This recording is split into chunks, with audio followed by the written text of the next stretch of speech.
Hi guys, we're here at Baler and kumuha kami ng saging para sa mga kliyente namin. So, ano masasabi mo sa pagkuha ng saging? Ha? Ito nga pala yung unggoy namin. Yeah! So ito yung kutsilyo. Okay guys? Yeah, dude! See you later. See you later, dude! Nasa spotlight natin. Hi guys, vlog number 4. Number 4 agad ko yan, eh! Nasa palas tayo! Lamig! Tingnan mo naman si Anton. Asa ba yung ano natin? Bili! Paano? Kita nyo naman ang hangin. Nakita nyo na ang sounds. Amazing ang sounds. Amazing! Oh, tingnan mo yung wind. Nadadala kami lahat. Hindi na ako makasindi. Hindi ka na makasindi. Anton? Nga pala, i-follow nyo kami sa 89 na Baler. Yeah.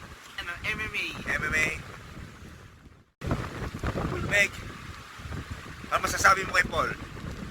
Wala kang FB. Isang ben sa ano, group chat game. Isang ben sa group chat game. Masasabi mo? Amazing. Lamig! Hey guys, we're the cast of Survivor Baler. Yes. Kami tumitira ng mga tira-tira. Asa yung pork chop natin? Tinapon mo na. No! Ano ba yung pork chop? Tinapon ko na. Tinapon mo. Bakit yung mga social mo naman tinatapon mo yung pork chop? Tira na nga lang, tatapon mo pa. Yaman ako yan, eh. Marlon, may cake pa yata sa basura. Pakikuha ka yung cake. Patsing na. Okay, gusto mo cake. Patsing nga sa cake yung ano. Okay, time's up kasi masyado nang malaki ang aming video. So, 1 second. Ano na? see you tomorrow. Vlog 5, okay? Watch out! Hi guys, good morning. This is vlog number 5. Good morning, kanina ka pagising. Patanghali na ho. Start na ulo ko, you know, it's yun, heavy night last night. And we're here pa day 3 in Baler, waiting for our clients, and Anton is very hungry. Hey Anton, how are you doing? Huh? Cutting my heels.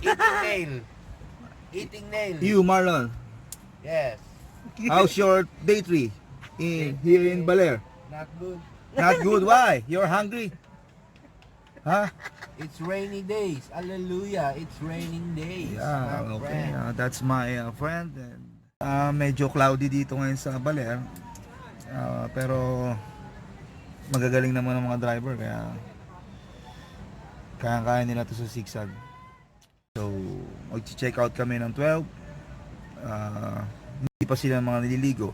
Tapos may kung fu kanina dito. Hindi ko alam kung saan nagpunta. Okay? Okay guys. See you later.